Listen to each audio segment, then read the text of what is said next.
Before we get started with the video, I just wanted to let you know that I have started a second job IRL, and it is going to be keeping me from doing a lot of editing and things like that. So prepare for longer form content, mostly unedited things, mostly because I just want to get things out to you. So these videos where I'm going to be sharing my thoughts and opinions are going to be very light. I also don't know how often I'm going to be able to cover the TWIDs. I'm going to try my best to record and edit them, but pretty much all of my day is taken up by these jobs. So just want to let you know, but you're still on my mind, and I want to get this content out to you. Thank you for your patience. Now let's continue with the video. Is Destiny back? Short answer, no. Destiny 2 is in a really weird state right now. In the Edge of Fate, Bungie made a lot of systematic changes to the game to improve gameplay, increase the grind, and increase the value of loot. Now, towards the end of the Edge of Fate's lifespan, we've gotten a better idea and feel for how this new grind is and all the new improved loot. However, the new sentiment towards all these changes is not good. Coming from the perspective of an average gamer, these changes weren't needed or wanted. The portal system is great for introducing new and returning players to what is new in the game and how to access the activities, but this system has completely ruined the power grind. Now, I know that they have plans, or I guess working on plans to change that, but I'm not sure how much they're going to be able to change it. The way the grind works now is that you're trying to find the fastest activity that can get you the best loot possible. Right now, that's solo ops doing the Caldera mission over and over and over again. And I don't know what kind of changes they can make that will improve this and allow for longer form activities to pay out as much, if not more, than the time it takes to run a solo ops mission several times. But we're just going to have to see. Now, for a player that doesn't have a lot of time to invest into this game, it's not fun. It's not fun to want tier 5 loot, but never be able to get them due to the requirements of getting them. I don't want to sit there and worry about my Guardian rank in order to even be eligible to get them, and I don't want to waste my time that I do have for a game playing one mission over and over again, especially when it's a solo ops mission. I want to play with friends. I want to meet and play with other Guardians. This is supposed to be an MMO RPG FPS, or however many letters you want to throw in there. I guess what I'm trying to say is that this game is a multiplayer game. It is a story game. It is a game about getting loot and using that loot to defeat enemies. To be honest, I don't think that having a power level should be a factor if Bungie can just dial up the difficulty of activities. The grind should be about getting the god rolls of weapons and armor. It should be about chasing exotics that should only be dropped randomly while playing the game. The fact that they are capping out activities and putting up barriers to do certain things because of our power level makes the game not fun for people who only have a certain amount of time to play. TLDR, I think Bungie needs to change how they are choosing to utilize the time of their players. Anyways, enough yapping about that. Let's talk about some other things that's currently going on in the game. And let's start with the newest release of Ashen Iron. Ashen Iron has just been released, kind of. In fact, there's hardly anything new in the release. There's a new activity that starts with a raid on the tower, and then we travel to the Plaguelands just because. It's not very cohesive as the narrative transitions from one point to another. Like, why is the enemy attacking the tower, and why is it not a big deal?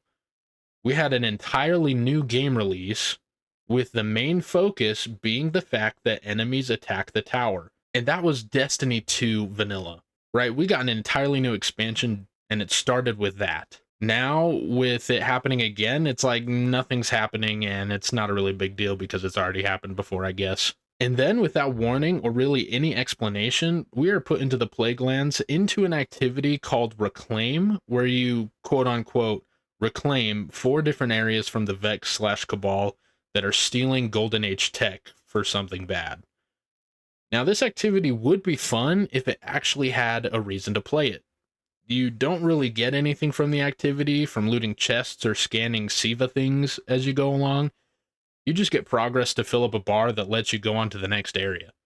For me, it's currently a waste of time.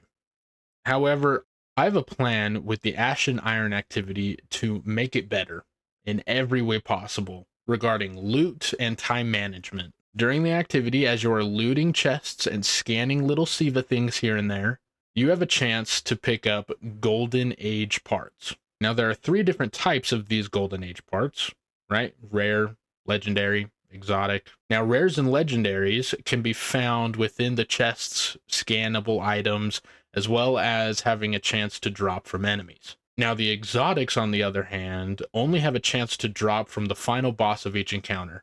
And yes, there is a final boss at the end of each area in order to progress to the next one, and they progressively get harder over time. Now, what are these parts used for, you may be asking? Well, here's my idea.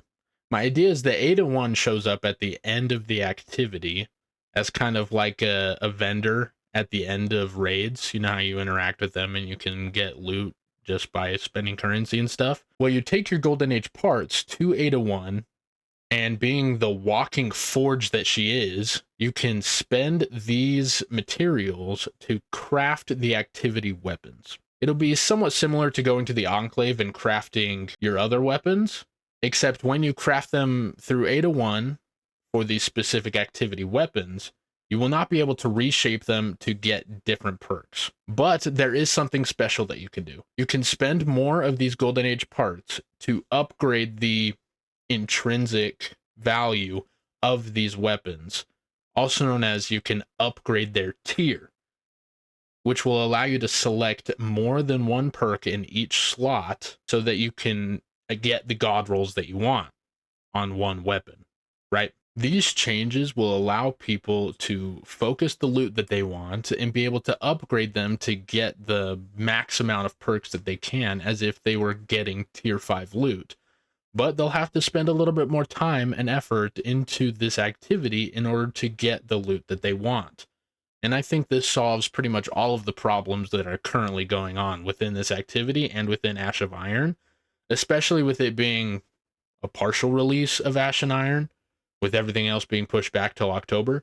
I think this change will make it a lot better for people and will make them a lot happier. Let me know down in the comment section down below what you thought of this change and if Bungie should really listen to it and implement it into the game.